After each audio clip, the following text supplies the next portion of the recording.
Hey guys, DeathClock Dave here, and welcome to my 6th Convergence of Cyriss game log. In these game logs, I'm doing a general battle report and reflections on every game that I play with my Convergence in 2018.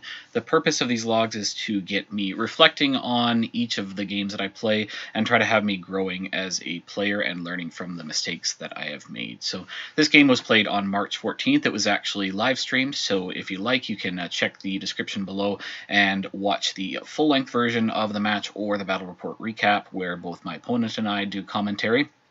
So our pairing was my standard Convergence pairing of Axis and Orion and Destruction Initiative versus Signar. So he was playing Haley 2 in Heavy Metal. He had a Stormwall, Thorn, I believe a Stormstrider, and then a bunch of support staff effectively was the list, and then Striker 2 in Storm Division with full Stormblade boat, a Stormstrider, I believe a couple of Fireflies, and some Lances. So you can see the full description of the lists below. So for the list selection and the matchup thoughts, so I was fairly confident that Orion was going to be my best matchup into both of these lists. The Striker list has fairly low defense on most of the Storm nouns, so things like the Stormblades and the Lances are pretty easy to hit, so I figured they would be good to be shooting at them.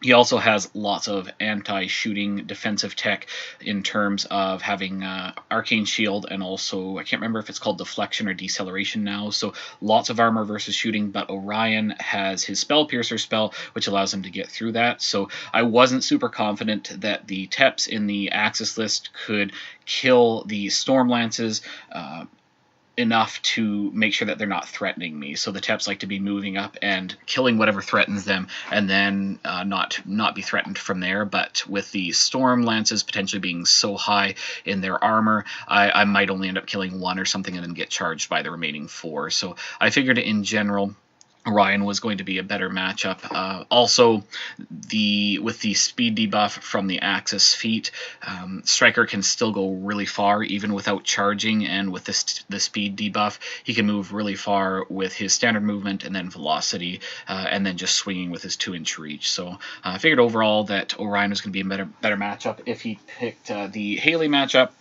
then Haley doesn't like getting shot. She can normally play pretty far back, but I figured in that matchup the key was going to be crippling Thorn's Arc Node, and if I managed to do that, then it would be just a matter of plinking away at his army from there. He has a pretty low model count, and with the Spell Piercer, he wouldn't have Arcane Shield being effective on, say, the Strider or the Stormwall. And if Haley wanted to be effective after her Arc Node was down, then she would have to be moving forward and potentially be in range of shooting and magic bullets, that sort of thing. So I figured overall Orion was going to be the best pick. So we were playing scenario 6, I believe, which is Recon 2. So there are lots of scoring elements in this scenario with their rectangular zones, 2 flags, and 2 objectives, so I knew that the scenario was going to be very live, and I needed to make sure that I was not only shooting, but also moving forward to try to be in the zones as best possible as well to prevent his scoring. So I knew that was going to be definitely something to keep in mind during the match. So my opponent won the roll and decided to go first, so I was pretty sad for that because I definitely prefer to be going first with the Orion list so that I can trample up and then reposition to be in a good spot where no matter really where he goes, I'm going to be able to shoot at him on my turn and then potentially back up and keep shooting. But he won the roll to go first, which meant that his army was going to go be very far ahead. Luckily, I was then able to choose the side of the board that had all of the defensive terrain. So there was one side of the board that had a wall. It also had rubble and forest, so lots of defensive terrain versus shooting. So I figured at least if I was going second, I wanted to pick that side to try and deny him even more defensive bonuses. It's bad enough that his armor gets pretty high versus shooting without the Spell Piercer, so I needed to make sure at least I was going to be able to consistently be hitting his stuff. So take a look at deployment here. So He deployed first. He's got his Storm Lances on his right flank. He's got his Ironclad, Striker, and he's got Gwen Keller and Rupert in the middle there, along with I believe his Lancer and Fireflyer there. He's got a couple more Fireflies up at the top and Savio Acosta. Up at the very top left flank, he's got his full Stormblade boat, and they have advance moved from the Storm Division theme. So the way I deployed, so this was my first mistake going into this game, is I was really focused on the Stormblades and how much potential work they could get under positive charge, and with the feat, with them basically running forward and then moving forward and swinging for the feet.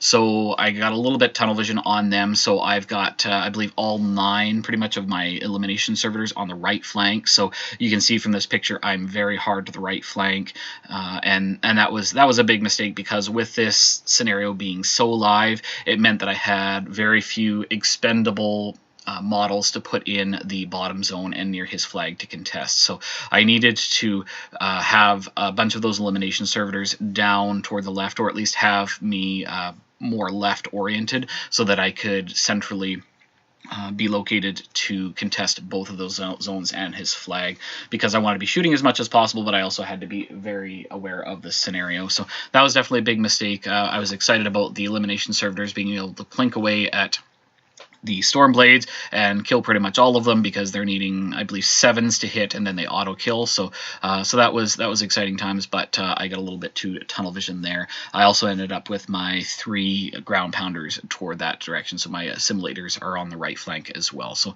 definitely should have been more centrally located, more to the left flank. I had my Cipher toward the middle. I knew I wanted to have him in a spot where he was going to be dropping out rough terrain to slow him down as much as possible. He does have Rupert in the list, but it was going to at least make him use Rupert to get through the terrain, or limit the models or units that he could get through the rough terrain.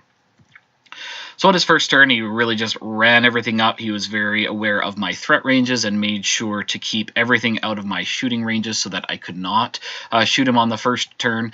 So really just running up. I believe he's got Arcane Shield from Junior on the Storm Lances. Storm Lances are going hard to the right, getting ready to move past that forest and be threatening. So they're in a position where if I move up too far, I believe they threaten around 13 inches or so. So if I move too far, they're going to be able to charge me on my turn. He's got Striker up in the middle. He knew he wanted to have him pretty centrally to have D-Cell cover as much of the board as possible. I believe he did not cast D-Cell because he did not need it this turn. So it's everything just more getting into position and being ready for the following turn, because he knew that I was not going to be able to shoot any of his stuff. So on my turn, I needed to try to position myself in such a way that I could be threatening to his units and models when he moved forward, but not get completely charged and stay out of his threat range as much as possible, if possible. So I took and I moved 2 elimination servitors up in the bottom and dropped the rough terrain 4-inch AoEs from the Cipher to try and limit where those Storm Lances could go. He does again have Rupert, but it's going to force him to use Rupert on them, unless he wants to use it on somebody like Striker. So I have moved up Orion. I cast, and I activated my Corollary first, as usual, to try and make sure I've got that focus, free focus from him. So I've got Avenging Force out to try to get those free shots when he does manage to kill my stuff, and everything really just moved forward. I put a single elimination servitor in the zone at the top behind that obstruction. There's kind of a little nook that could be he could fit into, because there's actually 2 pieces of terrain that are bumped together there, and spread my my elimination servitors out so that they could hopefully not be assaulted by all of the Stormblades. I wanted to try to limit how many I lost there, and I also tried to place some servitors in such a way where I could take the shield guard from things like the Storm Striders and then have it bounce back into my Jacks. So the Jacks were just taking the POW 10. It is very difficult for the placement for this, because shots like the Firefly and the Storm Strider do have potentially multiple bounces, so it's very difficult to make sure that I'm placing my servitors in such a way where they can soak those shots and then not have those shots potentially bounce to all of my other servitors as well. So I tried to place my servitors in such a way that I could do that, and also had my Cipher close enough to the objective that potentially the E-Leaps were also going to be bouncing to the objective. So here I made a critical mistake that could very well have cost me the game, and this was very silly because I had thought about this in advance. I have played Striker in the past. I know how far he can go, and I have actually left Orion in range for Striker to get to him with a velocity charge, and then so he could actually get in such a way that he could move forward with velocity, charge me. He would be swinging over the wall, but he would have multiple focus left on, I think potentially 3 focus left on him for how far he would have had to velocity. He would be swinging over the wall, but if he is over boosted, then if all he has to do is crank me once, and that's a ton of damage. I do have 2 focus on me.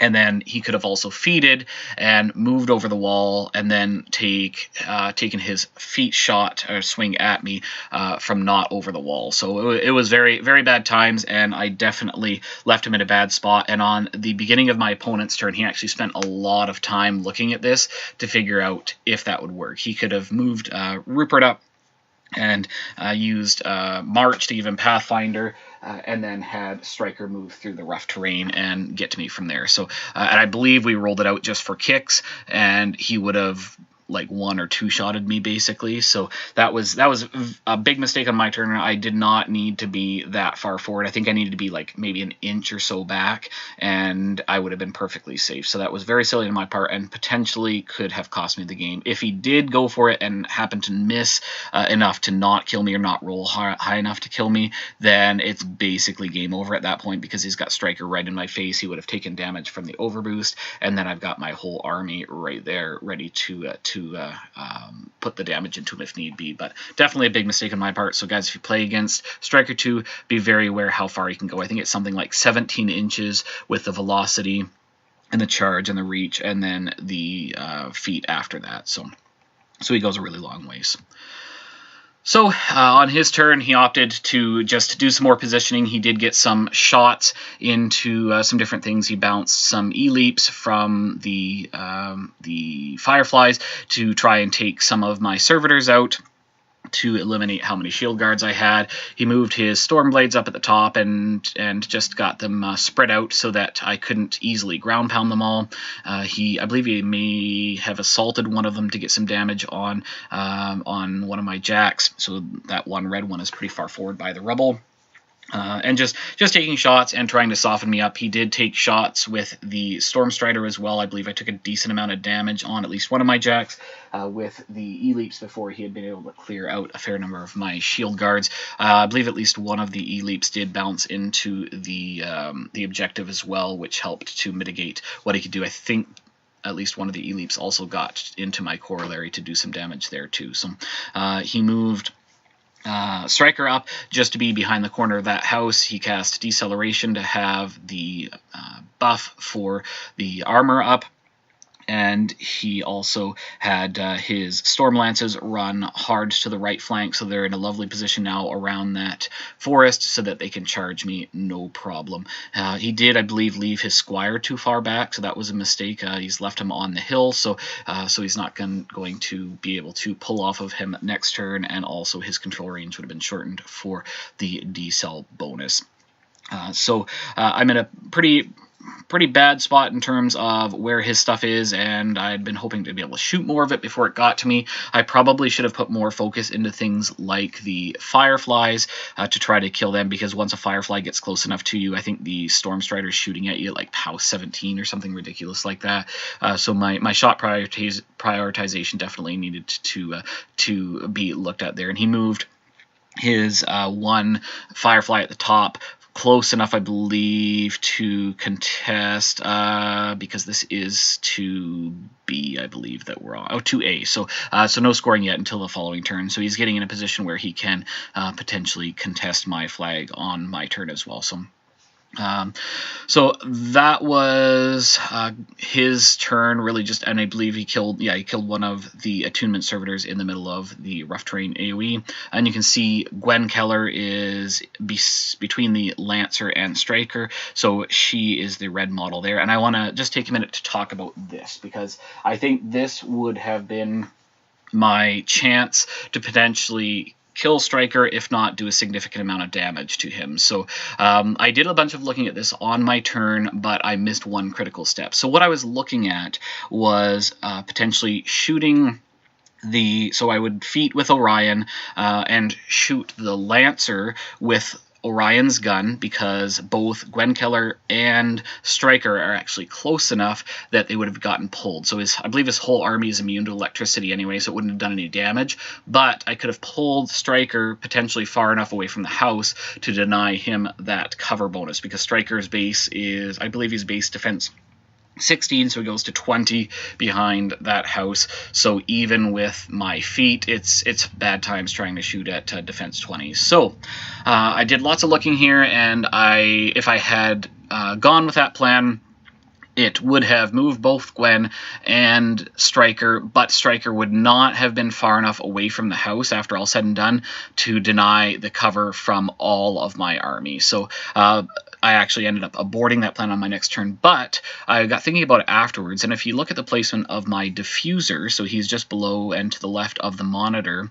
what I could have done is had the Diffuser go, and he may have even been close enough to sit aim, but if I had allocated 2 focus to the Diffuser, either from the Corollary or from Orion, and either sat to aim or moved up just far enough to shoot at Gwen Keller, boost the attack, boost the damage. If I'd managed to kill her, so she was, I think she's base defense or base armor 15 or so, he's also got decel up, so it would have been something like dice off 6. But if I had managed to kill her with that shot, the plan that I just talked about would have been fine, because it would have actually pulled at that point Striker far enough that he would have been past that house. And with where all of my other things were positioned, and with the way the ground pounder placements work, I probably could have brought pretty much my entire army's worth of shooting to bear. So most of my, I think all of my jacks pretty much would have been able to shoot at him, and it would have been a good chance after feat to get some damage on him. I believe he had 2 focus on him, and so that would have been pretty huge to be able to, if I didn't outright kill him, to put enough damage on him that the overboost at that point becomes very, very dangerous. So definitely should have gone for that. I would have gotten the monitor shot into him. The monitor probably could have sat to aim as well, and done potentially a significant amount of damage with the crit brutal shot. But it is what it is. I definitely will keep an eye on that for later. Orion's gun is great, and it's really awesome for kind of getting those sticky puzzles unstuck, where you can potentially get some shots off from there. So on my turn, what I end up doing is I do feat. I clear out, I believe I've killed at this point 2 of the lances between my, from the feat turn. I also plunked down 2 rough terrain templates to make sure that they couldn't charge in. I ran up my arc node into the lances to slow them down and put my diffuser there as well. And I have a single attunement servitor that moved up into the zone. So this is one of my mistakes as well. I'm not contesting his bottom zone enough, and a big part of that is because I don't have enough servitors on that left flank. The servitors are great because they're expendable, and you can just run one in to be within like 4 inches of his flag or in his zone. He kills it on his turn, but it denies him from scoring on his turn. So this was a big thing on my part, is not being able to contest on his flag, which allows him to start scoring early. So I took out a bunch of the Stormblades. I managed to take out Savio, who was hiding behind the obstruction. He's a pain in the butt, and he gets angry and better if I believe if guys die around him, and he's really hard to hit, and he does a lot of damage. I believe he's got a couple of attacks, and he's a weapon master, so I wanted to make sure he was dead. I believe I may have also cast a Magic Bullet to try and make sure he died as well. But feated to just get as much damage as I could on those. Again, my priorities probably should have been shifted if I hadn't gone for the assassination. You can see a couple of proxy bases there behind Gwen, where I was trying to figure out where she was going to land and where Striker was going to land and how that was going to pan out. I should have probably been shooting at things like the Fireflies to make sure they were dead, because they just bump the Storm Strider up that much more. I could have potentially also been putting shots in the Storm Strider, but on feat turn, I really just get boosted to hit, and that's no big deal. I think the Strider is armor 19, I believe, so I'm dice off 6. I'm having to put pretty much my entire army into it to try to take it down in a single turn, and there's no guarantee that that even happens. In hindsight, I may have even been able to use the elimination servitors to better effect to be able to be putting 8 or 9 points of pretty much guaranteed damage into the Strider, but it is what it is. There was it was a very target-rich environment, and it was very difficult to prioritize what I should have been targeting at the time. So you can see Orion is over in front of the Corollary there, and just with ground pounders and different things I was able to clear out a fair amount, but I have made some critical mistakes in terms of what I have not put in the zone. So my top zone, you can see, I believe I've just got 2 servitors in there. So it's going to be pretty easy for him to clear out his zone, the left zone and the right zone, and score on his flag and be up on point. So that was definitely a mistake on my part. And I had also, I don't think I mentioned it before, but I had been taking my Avenging Force shots with the monitor as well. I think I rolled double ones on one of them, or not high enough to actually hit the Storm Lances on the bottom, which was sad. So on his turn, he did manage to clear the top zone and the bottom zone, and he managed to score on his flag, and he used, I believe, the Strider shots to kill the objective as well. So he went up to 4 points versus my 1 point, which I had gotten, I believe, for the scoring on my flag previously. So I was in a bad position here, because it was not going to be that difficult for him to potentially score up high enough for me to not just lose on my turn. So he did cast Positive Charge. He kept Striker back in behind the house, cast Positive Charge on the Lancer, had the Lancer charge in and do, actually, first of all, Gwen Keller charged in. She killed the Attunement Servitor that was there, and then she was able to throw her speed debuff grenade at my Cipher, putting my Cipher to speed 2, so it's -2 speed, so that's pretty sad times for an already slow Cipher. So Gwen got some good work done there. Then he had his Lancer charge in and did quite a lot of damage to my Cipher. I think left him on just a few boxes, lots of things crippled, so that was pretty bad. Positive Charge is pretty huge. And he just continued shooting my stuff to try to clear off more servitors and really focusing on clearing that zone. He saw that when I hadn't swung hard enough to the left, he was really putting a hard focus on the scenario. And he was also very happy that I had initially spent so much effort in clearing his Storm Blades, because that meant the rest of his stuff was safe. So on my turn, I moved forward my mechanics. I repaired the Cipher up to full efficiency and got, I believe I used the, I can't remember what I gave to him for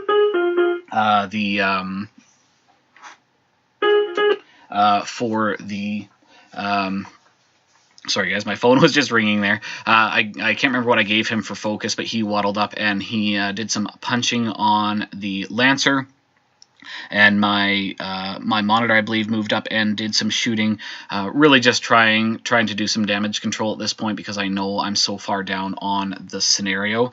So in the top, I've moved my jacks in and lots of servitors, so I'm now contesting the scenario up top properly. I really needed to kill that top, the white Firefly in the top left zone there. That was huge, because if I had killed him, then I could have at least scored a point and kept myself up enough to hopefully stay in it. But I did not focus on that, so that was a big thing.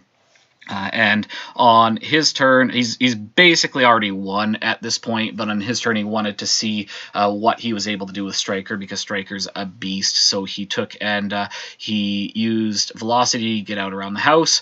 He charged into my Cipher, I believe. He didn't even bother positive charging. He rolled the Overboost. I think he took 10 damage or so and went up to Strength. I can't remember what it was. It was pretty high for his Strength as well.